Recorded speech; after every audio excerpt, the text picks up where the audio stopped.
Hi, and welcome to the show. Subscribe at kevinmd.com/podcast. Today, we welcome back Ron Aryel. He's a pediatrician. Today's Kevin MD article is How a Doctor with Cerebral Palsy Defied the Odds and Transformed Healthcare. Ron, welcome back to the podcast by Kevin MD. Well, thank you for having me. It's always a privilege to be here. All right, so your latest article really is autobiographical, and you talk about your story and overcoming obstacles with a diagnosis of cerebral palsy. So, what led you to write this article and share this story in the first place? And then, of course, you could talk about the story itself. Well, when I experienced, throughout my career, when I experienced, slights and insults and obstacles to doing my job because people perceived me to be, less than human. I couldn't let it bother me at the time. I mean, it did, but I had a job to do, so I did it, and I protected my interests the best I could. And medical school and residency are temporary situations, so you Hmm. have to survive them and get through them to the other side, and then you finish them. It's once you're done, you're done. So but I didn't really put it together, in my head as some kind of common theme until after I'd finished. And I thought perhaps I should tell the story because now that I kind of have a coherent picture of what happened to me, and processed it, I think it's important for other people to see that. Less than 4% of physicians in the United States have any kind of physical disability. And the stereotype of a disabled person is if you're the doctor taking care of the disabled person, then you're the hero, right? You're Hmm. the children's hospital with the patients who have the braces on and all that, and you're the doctor standing next to them, you're the hero. But for that child to grow up and become your boss or your doctor, that's a threat to the ego, of some physicians, especially the types that I met who were often suburban types whose parents raised them to be God's gift to mankind, and of course they had to be able-bodied and athletes and all that. So they checked off a lot of stereotypic boxes, and of course I couldn't. So, tell us a story. Tell us about some of the aggressions, the slights, and obstacles that you had to overcome throughout your medical career. Well, when I first got into medical school, it was funny because my interview was very, very atypical. The usual medical school interview. Why do you want to come to medical school? Why do you want to become a doctor? And then you kind of think of the answers that you want to give. My interview was not like that. I showed up in medical school. A lady biochemist interviewed me. She said, first we introduced ourselves. Hi, my name is, so and so. I'm a biochemist here. I run a research laboratory. And then I introduced myself. Well, my name is Ron Aryel. I am the prospective medical student interviewing with you today. Thank you for having me. And then immediately after that, she said, "Let me take you around and introduce you to the people you'll meet when you get here." And we walked around her lab and an adjoining lab, and she introduced me to a bunch of people. And I talked, we talked about their research interest. And then we went back to her lab and sat down, and she talked to me about her research interests. And we got into a very intricate discussion about what was going on in her lab. Hmm. And I actually had some inkling, some of the things she was working on. There were some, there, I had some knowledge of a few of those things. And so I actually helped her figure out a little research conundrum that she was Sure. having. And I promised that when I get back home, I'm going to Xerox some articles for you and mail them to you. This is before the internet. This is Hmm. pre-internet. So if you want to share something with somebody, you drop it in the mail, put Yeah. a stamp on it. And that was the entire medical school interview. And then afterwards, I got into medical school and I said, well, that was pretty easy. I've never had an interview, expect an interview like that. But what I didn't realize was that the hard part was about to begin. She had already Mm. decided I belonged, Yeah. but my fellow students decided that I did not belong, and that's what happened. There was no way to get on their good side. There was no way to I made overtures, but there was no way to get past it. They had already decided that I was a trespasser, so the only thing I could do is turn them into trespassers and do what I had to do to finish school. My attitude has always been, I'm here, you're here, don't mess with me. Hmm. And That's anybody who's a racial minority who has a problem in a setting where all the white guys think they belong and you don't. The attitude is always, I'm here, you're here, don't mess with me. And that's the attitude that I took, and that's what got me through medical school. And then in residency, that was a different story because now I'm dealing with the other residents do accept me, but some of the faculty did not. And there was a associate residency director who made a concerted effort to eliminate any persons with physical disabilities from his hospital because those people should not be doctors and those people should not be nurses either. He had no jurisdiction over the nurses, but the handicapped nurse, the nurse with CP who rode with me in the ambulance, I mean, they referred to her and they referred to me as Special Olympics, Hmm. which was stupid. At the time, I kind of laughed it off, but later on, it's stupid, it's insulting, it's unprofessional, All it's a sounds betrayal of pretty ethics. grade school stuff. Oh yeah, yeah. So this was something that you had to endure during medical school, this name calling and this unacceptance, these aggressions, and as if medical school wasn't already hard enough. Yeah, yeah.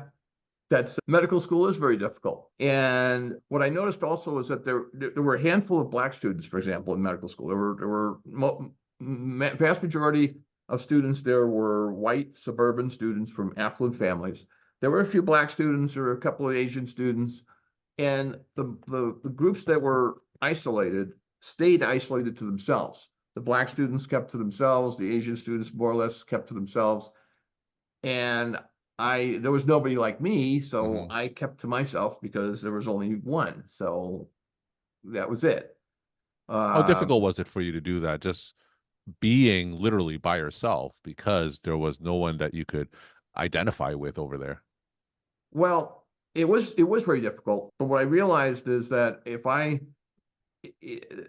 would get occasional feedback from non-medical professionals. That is, the orderlies, the clerks, people who were there, who were support staff that were not actual medical professionals.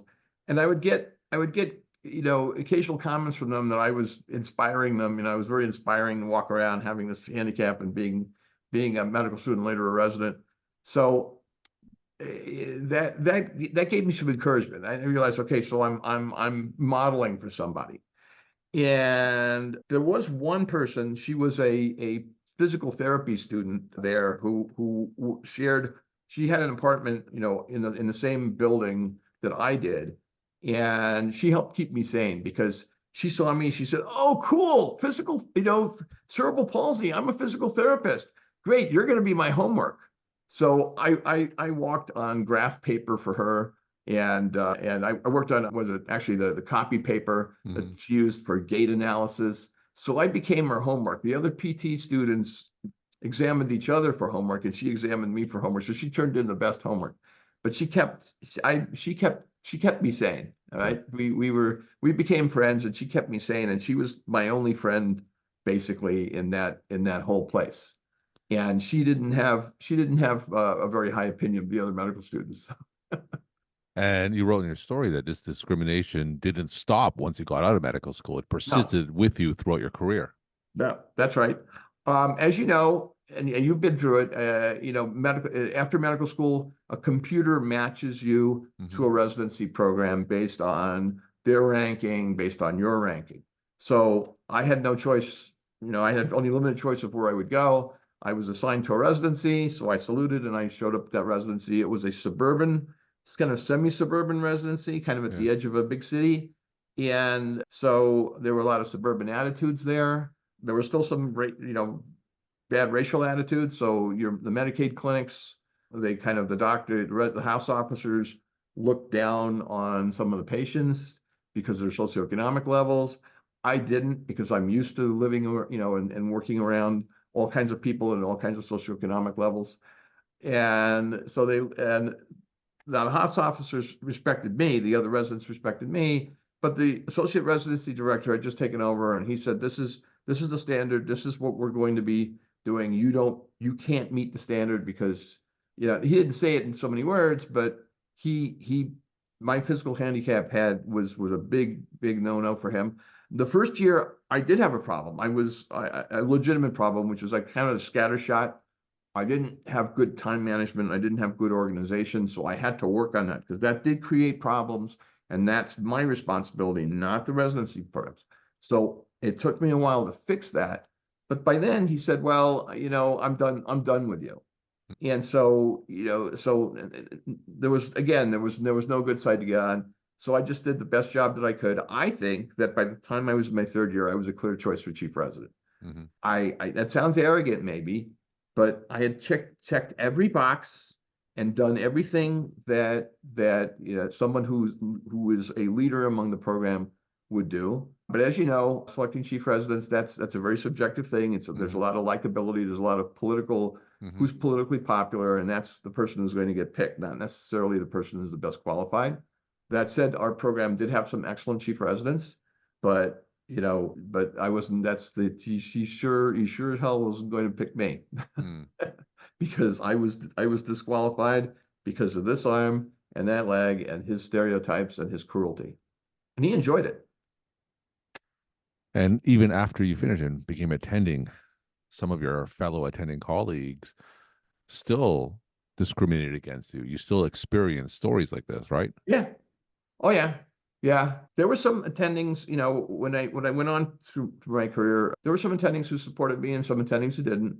And some attendings who did, when I started my private practice here in Reno, Nevada, there were I didn't get any cooperation from other primary care attendings. Mostly, a lot of it was they were busy making money. They wanted Hmm. to see a patient every 10 minutes and make money. Okay. I accepted any patient who walked in, and I became a regional expert on a number of rare diseases because of it.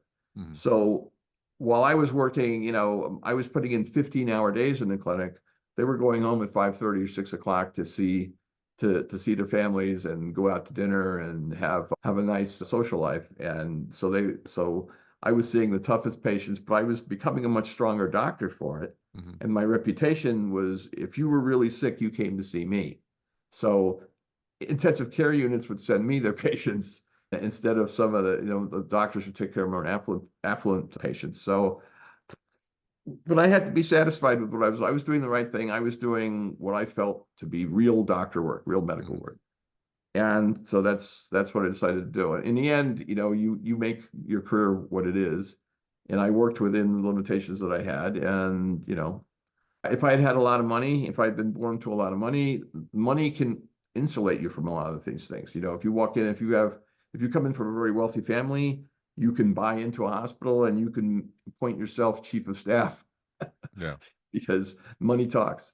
But unfortunately, I don't have those kinds of resources, so I couldn't use money to insulate myself from the discrimination. So I just did the best I could.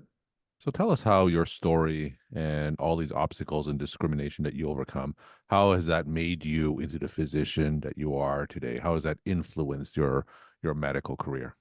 Well, I decided that everybody has value, right? So every patient and every medical student has value. So you deal with everybody as an individual.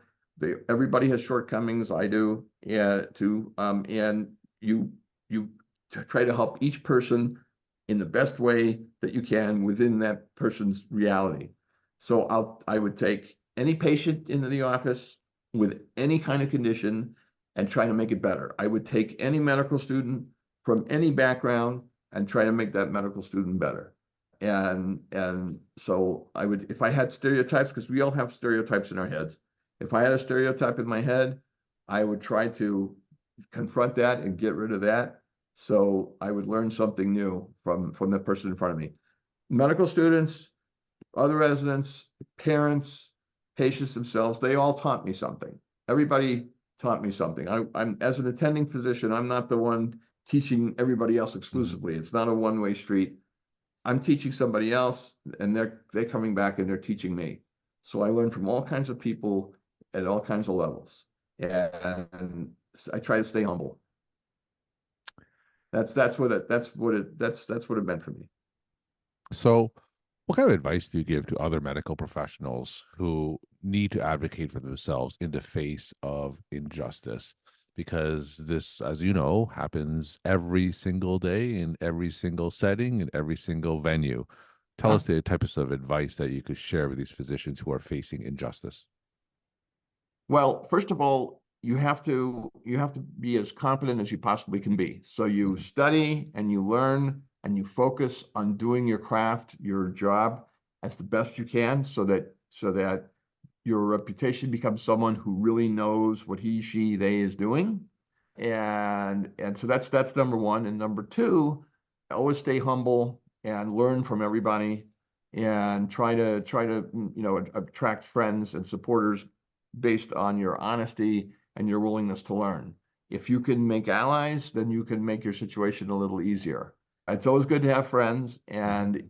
and if you make yourself indispensable, if your skill set becomes indispensable, it becomes a lot easier to navigate those situations. Yes, it's always good to have friends. It's always good to be politically smart too. So, you can't. I learned that you can't fight discrimination only with a lawyer or only with threats of lawsuits or other things. Sometimes you have to do that, but a lot of times there are less confrontational ways to get around that. You have to learn to when to fight a battle and when not to fight a battle. Sometimes the person who's causing the discrimination, he wants to be the big bad alpha monkey. And sometimes you just have to let him be the big bad alpha monkey and avoid him and do your job anyway. But then sometimes when you're backed into a corner, then you have to know how to use your other tools, such as a lawyer, such as the good knowledge of the law, to do that. My associate residency director violated the 1990 Americans with Disabilities Act. He violated state law, but because residency is a temporary situation, it would not have been the best option to actually go and sue on that basis because the time frame, if I could, I managed to get to a point where I was going to graduate, Mhm. and the time frame would have been that my lawsuit would have been a lot longer, had a lot longer time frame than the length of time of residency, and I needed to preserve my options to go get a fellowship, which I did. So, but that was I did have that option of suing under the 1990 Americans with Disabilities Act, and he violated state law also, but it was kind of a balancing act. So it turns out that what I told him is I'm going to defend my interests and I'll do it my way. Mhm. It turns out that gave him a little bit of pause, and by the time I was getting ready to graduate, I had enough friends among the faculty that he had to finally back down because the political capital he would have had to expend to dismiss me from the program would have been more than he wanted to spend. Sure. Now, some of these experiences that you described happened decades ago. Yeah. Has the culture of medicine changed today from what you're observing and hearing from your colleagues? Has medicine become more inclusive since those first stories that you told during medical school? I think that it in some ways it has because you see a lot more doctors from a lot of more different backgrounds. I think there are still shortages. There are still many fewer minority doctors than white doctors. I think that's still a problem. And I think there's also the attitude of the money. Okay, so this is a capitalist society, and part of the issue is everybody wants to make money.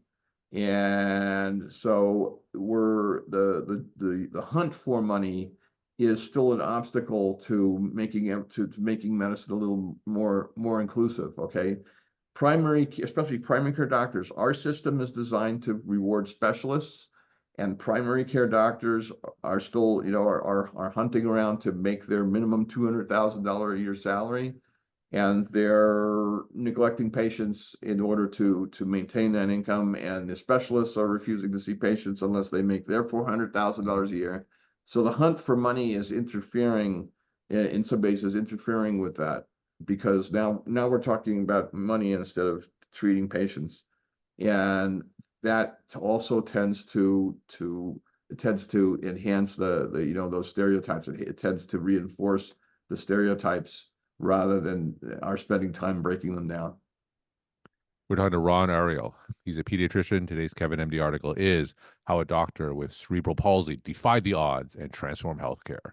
Let's end with your take-home messages to the Kevin MD audience. Be the best doctor you can be. Recognize that we're all human, no matter what the color of your skin is, how your arms and limbs work, where you come from, what language you speak at home. We're all human and we all need to take good care of each other. And as a doctor or as a nurse or as any kind of medical professional, you have to do the best you can for the person, for the human in front of you, no matter what they look like or how they act or who they are. And that's your duty. Ron, thank you so much for sharing your story, perspective, and insight. Thanks again for coming back on the show. Thank you, sir.